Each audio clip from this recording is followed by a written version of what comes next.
안녕하세요. 10월 28일 수요일 새벽 예배를 하나님께 올려드립니다. 기도하십니다.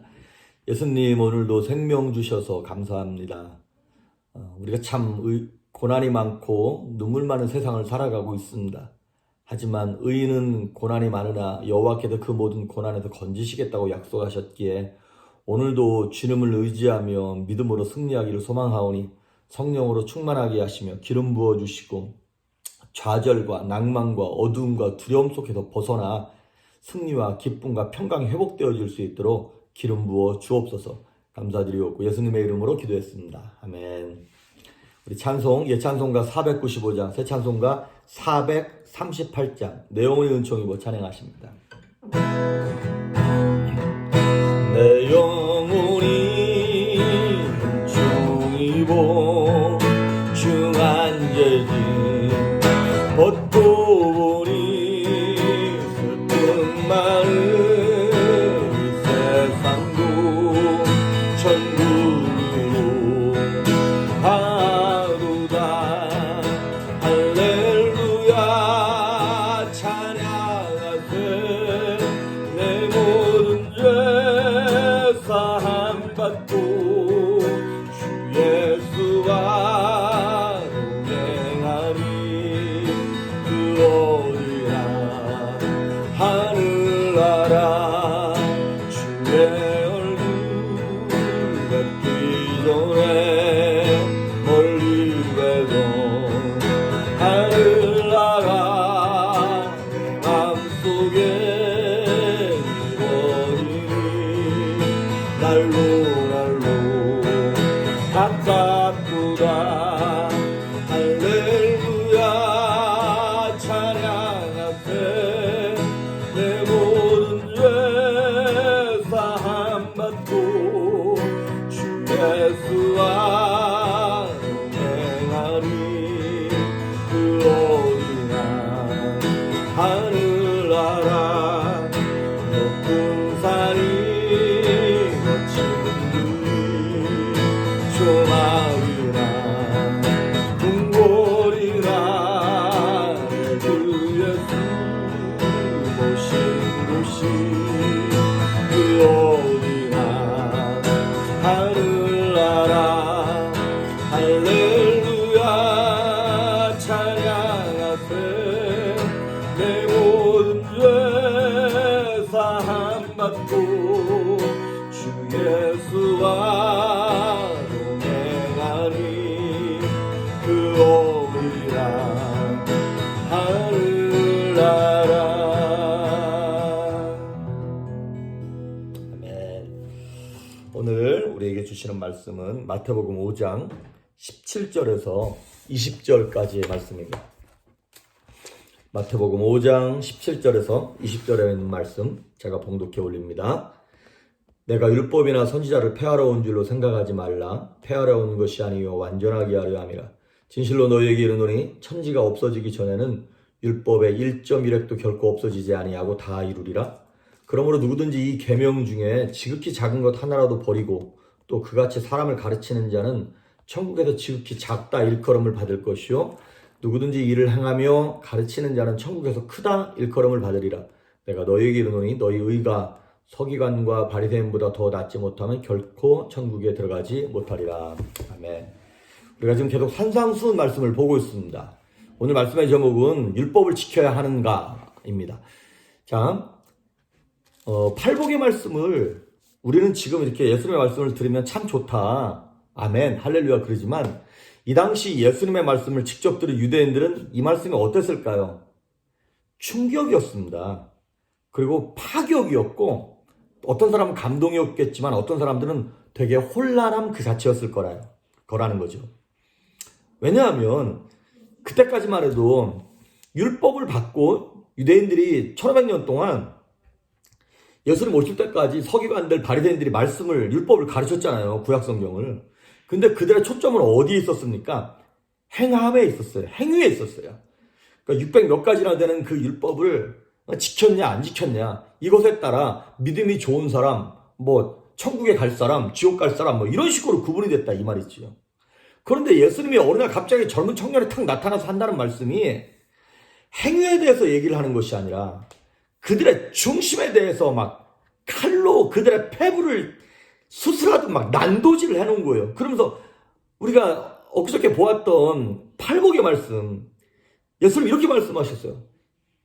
율법을 지켜서 제사법을 지키고 안식일을 지키고 11조를 지키고 이런 사람이 복된 자가 아니라 심령이 가난한 자가 복이 있고 애통하는 자가 복이 있고 온유한 자가 복이 있고 긍휼히 여기는 자가 복이 있고 마음이 청결한 자가 복이 있고 의를 위해서 핍박을 받는 자가 복이 있다고 이런 식으로 예수님께서 막 그들의 심령을 다 휘저어 놓으셨던 것이죠. 이거 처음에 들었던 사람들은 정말 혼란도 그런 혼란이 없었을 거라는 것이죠. 그런데 이들이 이 말씀을 듣고 감동도 좋고 다 좋았는데 오해를 하기 시작했어요. 어떤 오해냐? 오늘 17절에 오해를 하는 거예요. 17절. 내가 율법이나 선지자를 폐하러 온 줄로 생각하지 말라. 예수님의 행위에 대해서 얘기하는 것이 아니라 중심과 마음에 대해서만 얘기를 하니까 막 거길 강조를 하니까 그러면 여지껏 우리가 행해왔던 율법, 그 다음에 그런 조건들 이런 것들을 다 안 해도 되는 건가? 율법이 이제 없어지는 건가? 이런 오해를 하는 거예요. 그래서 그들에 대해 예수님이 아니다. 첫째, 나는 율법을 폐하러 온 자가 아니라 완성시키러 왔다 그랬어요. 17절에 보니까 율법이나 선지자를 폐하러 온 줄로 생각하지 말아라. 그러니까 율법과 선지자는 구약 성경 전체를 얘기하는 거예요. 그러면 율법이 불완전하기 때문에 완성시키러 왔다는 얘기잖아요. 그럼 뭐가 불완전했을까? 일단 율법의 목적을 알아야 돼요. 율법의 목적은 그 600 몇 가지나 되는 율법을 다 지켜서 천국 가라고 주신 법이 아니에요. 그럼 율법은 뭐냐? 율법의 목적은 이거예요. 율법을 지키다 보니까 다 못 지키네? 겉으로는 다 지킬 수 있을런지는 모르겠지만 마음으로 못 지키는 거예요. 안 되는 거예요. 그러면서 이렇게 깨달으라는 거죠. 나는 율법을 지킬 수 없는 죄인이구나. 이걸 깨달으라는 것이죠. 그래서 내가 죄인임을 깨닫게 하는 것. 그래서 로마서 7장 10절에 보면 사도 바울이 얘기하기를 생명에 이르게 할 그 법이 오히려 나로 하여금 사망에 이르게 하는구나. 그러니까 율법을 들이대면 들이댈수록 죄가 더 많이 보이는 거예요. 안경을 벗고 이렇게 집안을 볼 때 깨끗해 보였는데 율법은 현미경처럼 들여다보는 거예요. 그러니까 집안 곳곳에 손도 깨끗하게 씻은 줄 알았는데 현미경 들여다보니까 온 바이러스가 수만 마리가 있는 거예요. 그러니까 율법을 통하여 우리는 더럽네. 나는 죄인이네. 라는 거를 깨닫게 하시는 거죠. 그래서 로마서 3장 20절에 보면 율법의 행위로는 그의 앞에 하나님 앞에 의롭다 하심을 얻을 육체가 없나니 율법으로는 죄를 깨달음이라. 죄를 깨닫게 하는 게 율법의 목적이라는 것이죠. 그래서 쉽게 얘기하면 율법은 거울입니다. 여러분, 거울을 보면 얼굴에 뭐가 묻은 게 보여요. 그러면 거울만 본다고 이 묻은 게 깨끗하게 사라지나요? 아니죠. 율법이 똑같습니다. 율법을 통하여 내가 죄인임을 깨달았어요. 그러면 율법을 지킨다고 죄가 없어지는 것이 아니라 이 죄를 씻어낼 수 있는 그분에게 가라는 것이죠. 보혈의 우물로 가라는 거예요. 보혈로 씻어내라는 것이죠. 그리고 이제 율법은 그림자예요. 그래서 예수님이 실체고, 마치 우리는 예수 그리스도의 신부인데 구약 시대에는 율법은 신랑 되시는 사진을 본 거예요. 사진을 보면서 신랑이 올 거야 기다리고 있었어요. 그리고 딱 예수 그리스도가 오시는 순간 이 사진과 똑같은 예수 그리스도가 다 오시는 거예요. 그러니까 예수님을 붙잡아야 되는 것이죠. 그림자가 아니라 실체를 붙잡아야 되는 것이죠. 그리고 예수님께도 말씀하시는 게 두 번째예요. 하지만 율법을 버리는 게 아니에요. 그 사진을 버리는 게 아니에요. 간직해야 되는 거예요. 그런데 19절에 보면 이렇게 나와 있어요. 그러므로 누구든지 이 계명 중에 지극히 작은 것 하나라도 버리고 또 그같이 사람을 가르치는 자는 천국에서 지극히 작다 일컬음을 받을 거라는 거예요. 사실 그 당시 예수님 당시에 서기관들 바리새인들은요, 율법의 형식만 중요하게 생각했어요. 형식만. 그러니까 중심이 없었기 때문에 율법을 지킨다고 지켰지만 그게 지켜지는 거예요? 아니죠. 마음이 중심이 없이 지키는 거는 지키는 게 아니었던 것이죠. 그래서 예수님께서 마태복음 23장 3절에 보면 무엇이든지 그들이 바리새인들 서기관들이 말하는 바는 행하고 지키되 그들이 하는 행위는 본받지 말아라. 중심을 본받지 말라는 것이죠. 그들은 말만 하고 행하지 않는다는 것이죠. 온전하게. 우리는 바리새인들처럼 계명을 가볍게 여기면서 지키는 자들이 아니라 중심으로 지켜야 한다는 것입니다. 근데 이제 우리가 율법을, 그러니까 결론이 이거예요. 율법을 지키는 게 맞는 것입니다, 여러분. 복음에 의하여 사는 자들이지만 율법을 지키는 게 맞는 거예요. 하지만 그러면 지금도 우리가 안식일을 뭐 성경에 얘기하는 것처럼 세러데이, 토요일 날 지켜야 되고 소를 잡고 양을 잡고 피를 흘리고 그래야 되는 겁니까?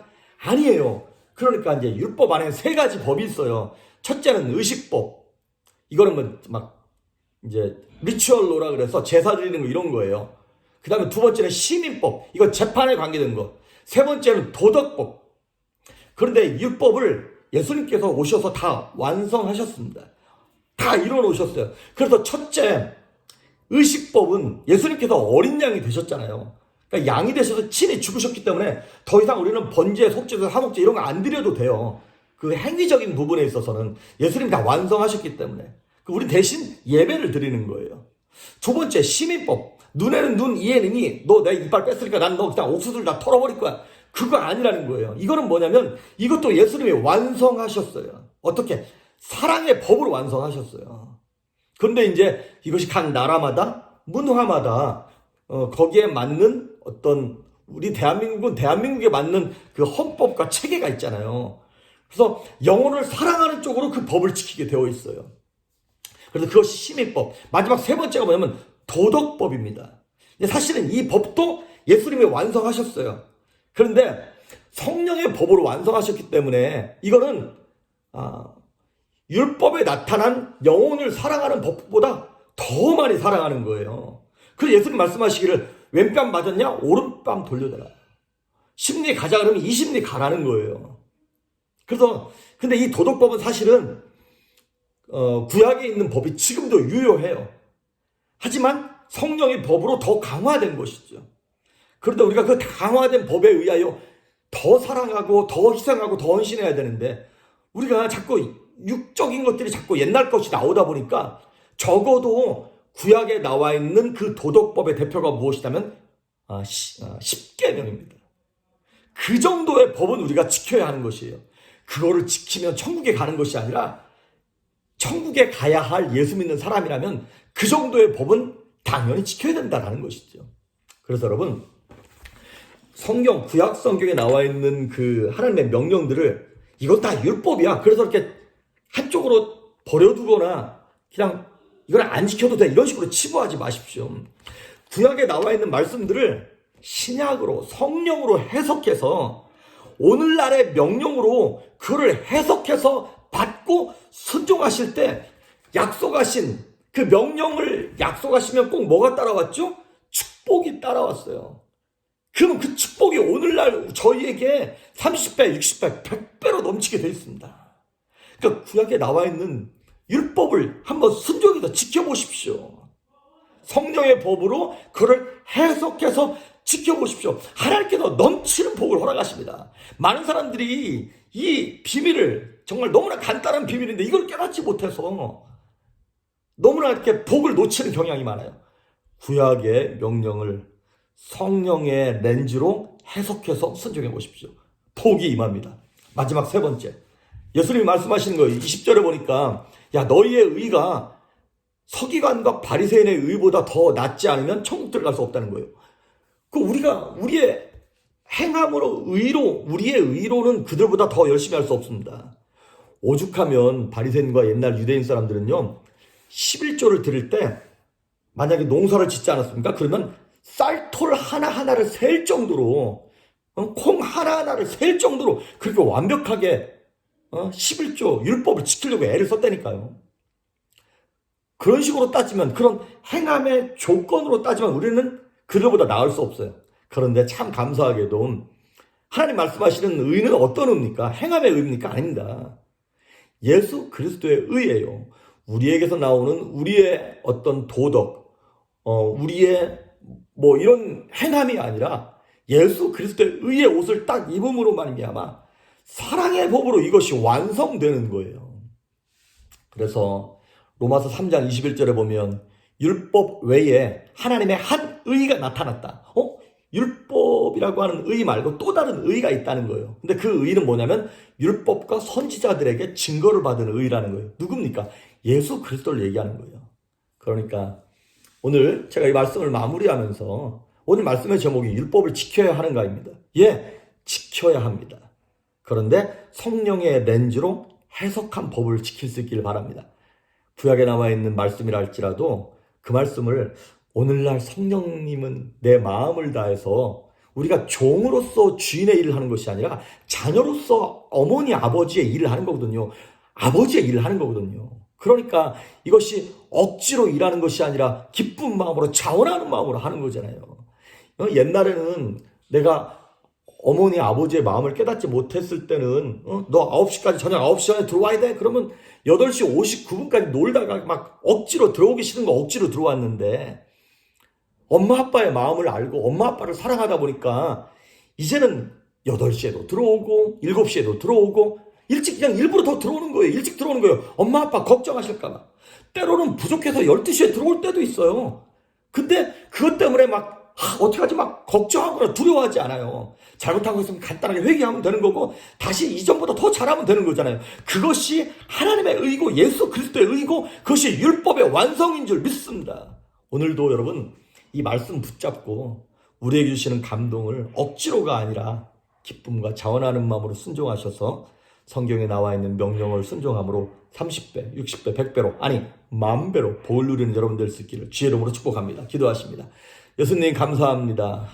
우리에게 주신 그 영원한 비밀 예수 그리스도를 오늘도 10년 가운데 모시고 성령으로 충만하여 성령의 렌즈로 율법을 해석하여 하늘의 영광이 우리 삶 가운데 나타나고 드러날 수 있도록 사랑하는 성도들을 축복하시며 담대하게 하시고 평안하게 하시고 오늘도 승리할 수 있도록 인도하여 주시옵소서.